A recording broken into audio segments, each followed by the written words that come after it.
So this happened quite a few years back. My dad was still driving his golf cart, going to his therapy sessions he could get to from the community, driving himself to activities at their 55 plus community. And one morning, it was, I think, 5:30. My mother went to the door. There were policemen at her door. And she's like, and they had my dad. And they're like, "Is this your husband?" So he had been found with his golf cart. There's a side kind of narrow, windy road next to their community, kind of a back entrance. And he was found kind of on the side of the road. Um, and, you're not supposed to drive golf carts out of the community. And he didn't have lights on his golf cart. It was dark. It was early in the morning. Somehow he had missed his turn and wound up going through the woods. And they determined, I guess, I don't know if he told them he had Parkinson's. He was not, in fact, drunk. They could have cited him for driving the golf cart on this road. Yet I think they were happy to get him home safely. And so my mom told me the story, and my dad wasn't very concerned. He didn't see what a big deal it was. Yet And he was trying to go to Wendy's too. Was his yeah, he was at he was 5:30 in the morning. heading to Wendy's where he would go. There was a back entrance out of the neighborhood. You could get to the shopping center. There was a Wendy's there. His occupational therapist was in a building there. He'd go get Wendy's. He'd go to his therapy appointments. So this is when he could still get around pretty good. And he had some cognitive deficits, but we thought he was still okay driving his golf cart. And so he didn't think this was a big deal. And my mom tells me the story. And of course, she was alarmed, a policeman coming to her door, and just his safety. I mean, he could have gotten in an accident, he could have been hit easily. Um, he could have overturned the golf cart in the woods. So many different things could have happened. And concerned about his safety and concerned about him being able to drive this golf cart himself. And at the time, he was working with his occupational therapist, a wonderful man. Yet my dad had wanted to return to driving a car because he hadn't been doing that. And so his therapist had done the skills that you need to pass the driver's things like your reaction time and some different things that play into safety with driving when you're talking about brain injury, dementia, cognitive impairment, as well as physically responding and reacting. And my dad thought he was making progress toward this. And so now we have this dilemma. Is he safe to still drive his golf cart? And I had some conversations with his therapist. And the frustrating thing was everyone was encouraging him, like, if you practice, and you're doing so great for someone with Parkinson's and you're passing these tests. And so he had this false hope. And here we are going, "Oh my goodness, I don't think you should be driving a golf cart." And I was going to go out with him and see how his driving was. And yet, it came to the point where we realized, he was no longer safe to drive the golf cart. Well, hello, this is Don. And this is Gina with Focused Healthy Family. And today, this is podcast number 150. And we're talking about important conversations to have with your parents. And And before we get to that, we'll do our little tip for the day. We're trying to infiltrate that into our podcast. And today's tip again comes from Caregiver 101 by Mike Collins.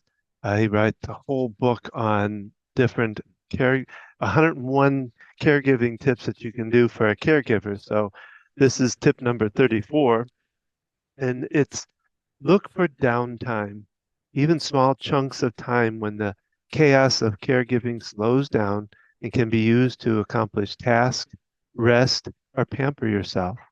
While the care recipient is taking a short nap, you can pay bills or have a cup of coffee. While you're waiting in a doctor's office, you can read an article you've saved, do a relaxation exercise, or go for a short walk or shop. these tips sound so much like tips for new mothers. There's Yeah. such an overlap here when you're caring for someone, the time intensity of caring for someone, whether it's a young child or someone with special needs or an aging loved one, someone who needs supervision, who needs your physical assistance to do tasks, who needs supervision due to cognitive, either impairment or just not yet development, when you're talking a young child or someone with developmental disabilities. I mean, it's one that fits really, can be one to come for everybody in a way to just take time, just, with life being so busy. But yeah, you agree with the small child. I remember having to kind of slow you down at times with our children to just take it easy a little bit. Nap when they nap and take Yeah. time for yourself, read a book. As a parent now of a teen who's not yet driving on her own, we spend time driving places, driving to appointments, driving to school. And so there's this sitting in the car time. And if you're taking a loved one to the doctor's office, you might have some downtime in that way, even if you're sitting there in the waiting room.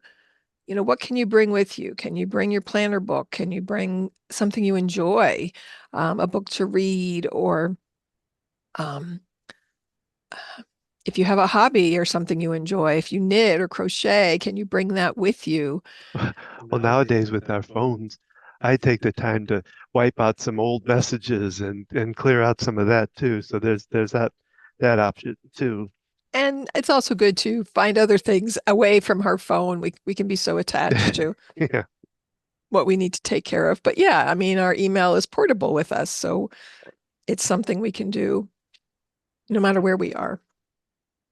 So what's with our conversations we need to have with our So seniors? I found some interesting articles. One is 7 conversations to have. So just things that are important to talk about as your parents get older. And Well, we talk about this all the time. The earlier you have that conversation, the earlier, the better it can be to help them in the future. before I get into those different areas of conversation, there's another article, and I'll go into this later, but it talks about the 40-70 rule. It says for the most part, someone who's 40 typically has a parent about 70. And so these are the people who are looking at, having conversations with your parents and doing so before disaster strikes, before there's a strong need, before something happens, because a lot of times these things don't happen until one of your parents dies. And now you're looking at caring for the other one, or someone goes in the hospital or something happens. So what kinds of things are important to talk about? The first one on this list is advance directives and living wills. So what is an advance directive? This document assigns medical power of attorney to an individual. So there's medical power of attorney, and there's also um, legal power of attorney. So sometimes it's called healthcare power of attorney. So in the event that the person becomes incapacitated to make decisions for themselves on medical issues, right? A lot of times we think about the financial issues, but this is specifically for medical. And so then that person is designated to be able to help with that. A living will is a document outlining your desires and wishes for end of life care. And it's more specific than, being resuscitated or not. It looks at things such as, do you want to be on a feeding tube? You want to go to dialysis? What measures do you want and do you not want taken? And so that's something to kind of re-examine. Someone might decide at 70 that they want all the measures, and then they develop some health complications. Um, and now it's like, okay, do I want to go through all that? And it's important to really get your loved one's opinions. And these are conversations that can be good to have earlier, and even just starting that, down the road, in this situation, what is it you'd really want? And opening that up. And taking your time too, because not all conversations with seniors want to be talked about right off the bat, or Sure. so it might be a slow, gradual getting to that place. And to jump to this other article I found, it's how to have these conversations, 10 tips. And one of them I've already mentioned is starting early. So talking about these things before, doing so proactively. It'll make it much easier in the difficult times if you have some thoughts laid out. Maybe they're willing to write about it. Maybe you can give them a booklet of these areas. Um, Write down some prompts, to get their ideas on it. Maybe they're willing to do that, or at least converse with their spouse about it. But having someone else they trust included in these thoughts. It mentions practicing patience, being open-minded, being able to really listen to them as you're navigating these conversations. Um, Well, one place you might this is a thought, but might want to start is, the kids handed to me some years ago, or was it? I'm trying to think if it was before that. The little booklet that asks all kinds of questions that you answer along the way, so and it's that's a more of a memory of. yeah, but I mean it's this beginning place that you can start this kind of conversation with by starting with that, and then developing into bigger conversations along the way might be an idea. um, Other areas to talk about wills and estate planning, trusts, making sure there is a power of attorney in place. And on that note, finances. We may or may not know our parents' situation and their finances. And again, as we're aging, we need to have these own conversations with ourselves and with our partners or spouses or maybe our grown children. We need to figure these things out at a young as age as possible because you never know what can happen. And you're put in that situation. And now all of a sudden, what happens? I've learned a lot as my mother navigated my father's death and looking at court and probate. And I've learned some key pointers that if you have finance resources in the name, Don or Gina, if one thing happens to one of us, then the other one automatically takes over that account. If it's and now it's in this other person's name, and then you have to go through probate and court to get that money or those things taken care of. And so there's little tips and tricks out there. So talking to a financial planner, talking to an attorney who is versed in these conversations and knowing about these documents. Um, the other thing is knowing about their bills, how they pay their bills. Are they doing it on paper? Are they doing it Mm. online? And do you have access? We experienced this when Don was in the hospital, and after his heart attack, he had a stroke, and he was having trouble with his language, and he wanted to access some information on his computer, and he couldn't remember the passwords and to be able to access this information. And so it was a challenge. And we realized that I need to know how to access these things. And you have this master password programmed on, what's it called? It's oh my, you asked me that. Well, actually, I have it right. It's right up And here. so it's a place It's a that place that stores all your passwords, but you, it's under Zoho. uh, The and what's neat about it now, I just realized this recently that um, when I get onto a website that I want to have, and there's a login there, if I open my account, more than likely it'll be right at the top of the thing, and it'll automatically open it for me. So it's anyway, but you need to know how to get into Zoho. And so, so this was the problem is yeah. you didn't recall the password to access that and everything else was locked up behind this. I use Apple passwords. Everything is connected across my Apple devices. Takes my fingerprint or a code to access that. And so I find that much more user friendly. Excuse me. Got a Um, little problem still with their cold playing into it today here, so I'm have recovering to from the flu. yes. And no, it's a good idea to have that conversation and talk about that. Um, Yeah, looking at debts that they may have. And these things, sometimes people keep these secret. One spouse may even have secrets from the other. And so kind of opening up the idea, who are they willing to talk to? How, can you have a list of documents? I remember my parents giving me a list of um, They did. information and to be able to access things and knowing where things are at. And I believe my sister may have done the same. She does not have children of her own. Um, Other important conversations to be had, excuse me, as I turn my He's paper. got the reports. Is it time to give up the car keys? So, as I told in the Ah, starting story with this, looking at things that are going on physically, a lot of people with diabetes have what's called diabetic neuropathy. And that means they're losing feeling in their feet and legs. And if you don't have good feeling in your feet and legs, managing pedals yeah. in the car is a safety hazard.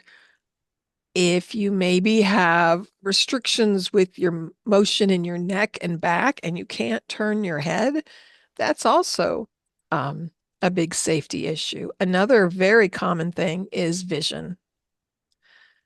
Macular degeneration can happen with aging people. It's very common over 80. Glaucoma. And there are other visual conditions that can be progressive over time that affect someone's ability to, I'm going to get them mixed up now. One of them affects your peripheral vision and one of them affects your central vision. I think glaucoma is your peripheral and macular is your central vision. And so being able to see on the road, we really rely on our peripheral vision quite a bit when we're driving. And I remember when my dad did driver testing with an occupational therapist, at one point, like he really had no peripheral vision pretty much. I mean, and when you can't see what's going on the side of you, Hey, it's a safety hazard. Things happen quickly on the road, and maybe you can get from A to B if there's nobody else on the road. But, it's anticipating those things that could happen and people making mistakes out there on the road and instantly too. I mean, animal running out in the yeah. road, a child, yeah, making quick decisions, your reaction time on that. So, and then you talk about cognitive issues, memory. You hear stories all the time. People with dementia get lost. Hmm. They're driving, they forget where they're going. They can't recall where they're supposed to go, let alone complications with making decisions in the car. It's 2025 and there are so many options beyond taking a taxi to get where you need to go. There's Uber and Lyft. There's also senior transportation services. You need to look in the area where you live and see if these services are available, and often discounted or that provide special transportation if someone needs in a wheelchair to be able to get where they need to go. So finding these things out ahead of time before Yeah. they're needed. And maybe you're in the middle of it and you still can be researching these things and looking at options. That way, it's not just you can't drive anymore. It's, hey, I think it would be safer if, Yes. let's look at these different options as far as getting where you need to go. How could we do this in a safer way? And we've talked in other podcasts about the big deal of giving up car keys and safety with driving. And the next area is it normal memory loss or is there something more concerning going on? So I've had Oh, numerous friends, reach out to me. I'm concerned about my parent. This is what I'm seeing. I don't know if there's cognitive, excuse me, taking a quick coffee break here. not coffee. Oh, tea break. Tea break. Um, so, what do you know about cognitive impairment? Are you talking to me? The cognitive loss side of you. Uh,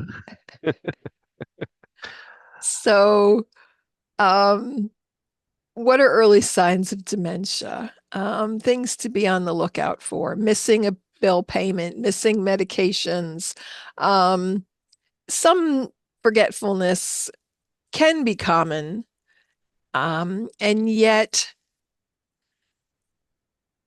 on occasion, right? Someone doing something consistently, there was likely something deeper going on. We don't need to assume that because you're older, you're going to have memory issues. It's really not part of normal aging. Well, and we tend to kind of joke about it, Mhm. and so there's got to be a place where you stop the joke and make sure that it's a real thing. Um, Recalling people's names. I mean, there can be things that yeah, can we be more common as we get older. But looking at dementia and mild cognitive impairment. So, Don, do you know the difference between the two? say it again. What do you? Mild cognitive impairment versus dementia. Um, no, I do not. So they talk about this if anyone's watched the TV series This Is Us. So This Is Us is this family. Uh, it's a TV show about family and generations, and it covers it spans the time period and does not do so chronologically of a young couple when they meet to when they're old and aging. Um, and the later versions, the mother has diagnosed with mild cognitive impairment. So this is early memory concerns, and they might have difficulty focusing, completing routine tasks, coming up with the right words during conversations. They often can function independently with a set routine and familiar environment.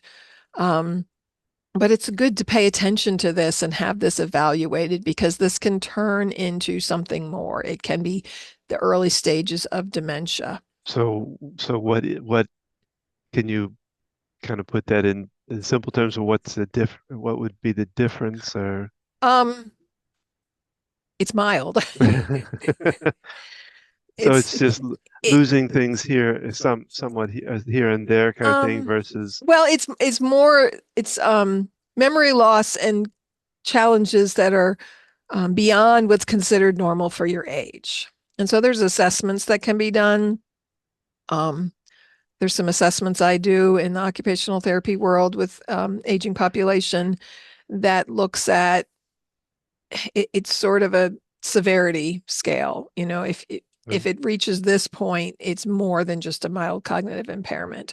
Some people could have a mild cognitive impairment that kind of remains in that stage, versus dementia is going to be progressive. Um, well, would you consider what I went through with my cognitive abilities where I lost some and then gained back? Is that well, you had a stroke, so you had language, you had cognitive, yeah. you had neurological changes in your brain that affected your cognition. And because it was from a stroke, you had brain recovery after the fact. And so you are much more prone, though, to having vascular dementia because of that. So there are already changes that have happened in your brain that are affecting the function of your cognitive skills. And I Well, that know, makes me feel better. and just like we can exercise our muscles, we can exercise our brain. And as you know, the therapy and the activities that you did after the stroke helped to recover that function in the brain. Yeah. We've learned that the brain continues to be plastic throughout our lifespan, meaning it can rewire and adapt. And so keeping that active, engaging in new tasks, engaging in puzzles and challenging activities, um, whenever you have to learn something new, doing something different, a new type of puzzle, it's helping to make new connections in the brain. So, yeah, it's important to have those kind of activities going on. And yeah, there's differences in someone who's had a stroke versus a mild cognitive impairment. And there are so many different types of dementia, which is something I think we've covered and we'll cover more at some point, I think looking so. at, there are, and that's where it's so important to have a neurologist, to have someone specializes in this area. In the greater Charlotte area, there's the Memory and Movement Center. And so they work with people not only with Alzheimer's and other types of dementia, but also Parkinson's, which may or may not have a dementia component. And, there's even more types out there. But memory impairments can affect your daily life. Um, and so someone with a mild cognitive impairment, they might forget or do something, making a simple mistake, but if it's interfering with their function, Mm. then we've got something more serious here. We're not taking our medicines as prescribed. We're unable to, even a familiar task, turning the stove off consistently, um, Not consistently, though. um, being able to speak and write and communicate your judgment, your decision making, like in the example of my father. He made this choice to take the golf cart out early and then turned through the woods and was on this road. He wasn't making good decisions. His problem solving, his awareness of safety hazards. You can also see mood and personality changes. So it's important to talk to a professional, find someone. And if you're not happy with the person you've met with, a doctor they've gone to, seek other resources, find out, go into support group meetings for dementia, reaching out to agencies. You can find other specialists who specialize in these areas. One of the sites I was on yesterday had community grants on it that you could find that can help you. I want to say it was the Parkinson's, Mhm. one of the Parkinson's websites talked about what grants you can find. And I know your mom found some of them, and there's probably even more in there that you can. And the more we learn about this, the better you can do at getting more of those for yourself. Because Yeah, the grants can be pay for caregiver. yeah, because Um, this time finances become an important part, and so whatever you can do to help out. so another big conversation to have is discussing living arrangements.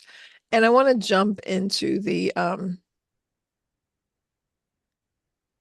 well, maybe not, the tips for how to have these conversations. But discussing with your loved ones, in the event that you're not able to take care of yourself, in the event that physically you can't get in and out of your house, you can't negotiate, or cognitively you can't make meals for yourself and or the decisions, having that conversation with your parents, what they want to do, what situation might, what would they maybe feel more comfortable with? Are there friends? Are there family members? Do they have the financial resources looking at facilities? It's a process to apply for Medicaid, but someone without the financial resources to pay on their own, um, applying for Medicaid to have those services to pay for them to live either a nursing home or assisted living situation where they have people caring for them, finding out what places are available in your area. And the other big thing is asking your loved one, in the event they can't continue to live in their home or where they're living, do they want to stay in the city that they're living in, or is there somewhere else? Maybe you're the only child, but maybe they have some sisters or some cousins or other people that have more time and availability as much as you want to maybe keep them near you. Maybe there is a better place, a better situation, and getting their input on it is so important. And again, whenever these conversations can happen earlier. Well, and I think the one thing we probably should have started out with saying is, not all parents want to talk about this, and Hmm. so there's a couple different things you can start at. One is going to it slowly, Yes. talking about it slowly, but you can also add into this factor that, I know this is not a comfortable thing for you to talk about dad or mom or whomever you're talking with, but what I'd like to be able to try to do is have you involved in the conversation before you get to a place where you can't. Hmm. And so being able to start out by talking about that it's important for you to be in here and give me your thoughts. so that I don't have to wait till a day when you don't have the thoughts. Right. It talks about being patient, starting early, but also choosing the right place to have these Mm, conversations. So setting yourself up for success. Where might they be feel most comfortable talking about this? Um, you know, trying to introduce certain topics in a private setting, and a place where they feel relaxed and comfortable. Kind of having some ideas ahead of time of what you'd like to talk about so that you can keep your conversation on track, and being aware that this might need to happen in stages mhm, and having patience for that. Doing your homework ahead of time, having some resources, having some suggestions and information ahead of time, and also involving siblings and other close family members. Having this conversation with them can mhm, be really important beforehand. And again, it goes down to the person's best interest. What do they feel would be best for this loved one? A lot of people maybe want to keep their family member at home, but it may reach a point where that's no longer, a safe option. It's taking a toll on the other person who's caring for them, or there's other concerns going on.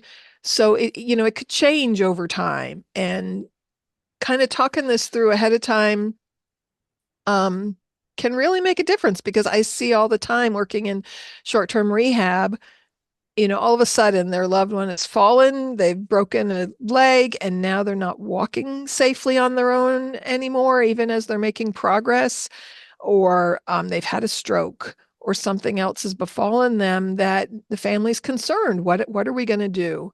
How are we going to um,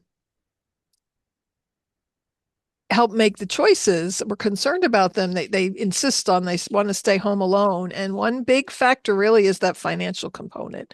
That can be a big mhm. stumbling block. If you have the financial resources, you can hire someone to come in your home. You can pay to go to the best facilities. So some other pointers this article talks about is leading with empathy. So they give some suggestions. I respect that this is difficult. Let's make sure we can set this up to plan for the way you would like it to go. Um, Thank you for taking the time to talk with me. I can imagine this might be hard, but we can get through this together. Let's sort the details out now so we have a plan in place. Having something fun. Maybe, you're going to sit down and talk, and then you're going to go to the spa with your mom, or you're going to go out, take them out to eat, or you're going to get to do something enjoyable, making this a positive experience. And letting them know, mom or dad, I want to make sure you're taken care of in the same way that, you've cared for me. Or want to make sure you're taken care of Depends on the family. in a way, um, that can benefit you, and knowing these things ahead of time. Because if something happens, in the event that you're not able to communicate your wants and desires and needs, knowing ahead of time some things in place. Um, and then it talks about really listening. Yes. And this is such a big thing, right? What does it mean to really listen, Don? Well, one, shutting this up, but not letting yourself go on deciding what your next thoughts are going to be, being able to give that up and be able to let yourself really listen instead of worrying about what's the next thought that you're going to have to answer their questions. Because the mind's, I think, is quick enough that even if you let that go, it'll catch up with you even afterwards. So, you can decide on what you can decide on what you want to talk about, but if you're not listening, then you're not really hearing what they're saying, and you really want to get that in And you can first. have a plan for your conversation, yet it might lead a different direction than you expected. You might want to take notes too for yourself so that you don't have to think about it. You have it there when you're ready for it so that you can open up and listen to the other person talking. And like I said, being willing to go down a different path.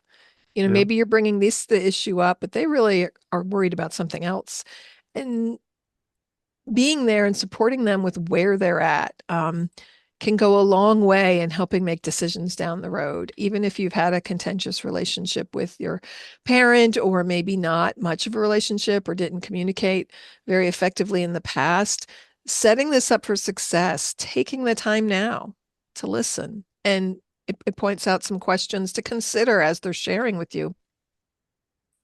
Are they masking anger or fear? They might do so in a way being judgmental or harsh, or but is there something else underlying going on?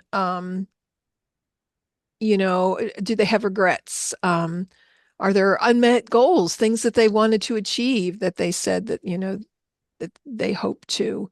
So thinking that, there's other things going on with them and we have to take a step back. So we need to be in a space, a headspace, to have the time for these conversations and not be in a hurry with it, and to stop and really work on your listening skills. Yeah, not have your own thoughts being, well, like I said, writing those thoughts down doesn't hurt, but not having them up here so you can really listen to what they're trying to say is, I think, important.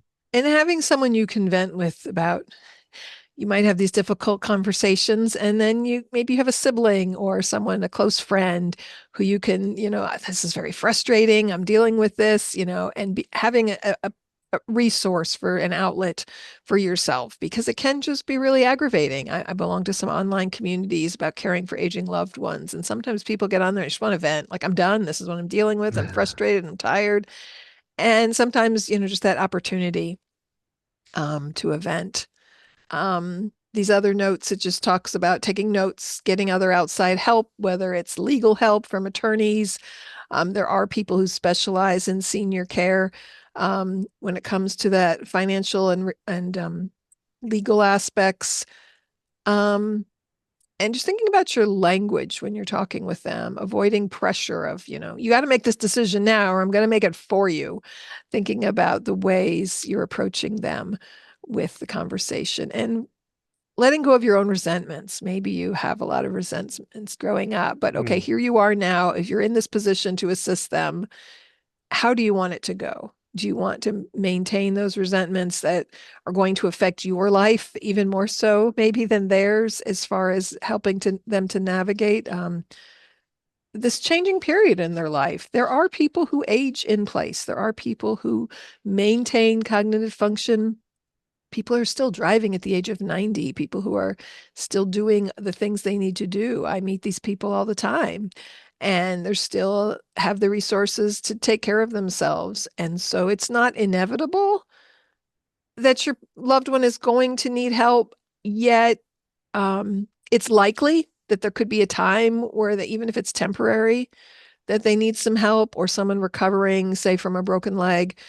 Maybe they'll recover enough to get back to what they were doing, but having kind of plan B in place, and again, the sooner you can have these conversations before you're in a dire situation.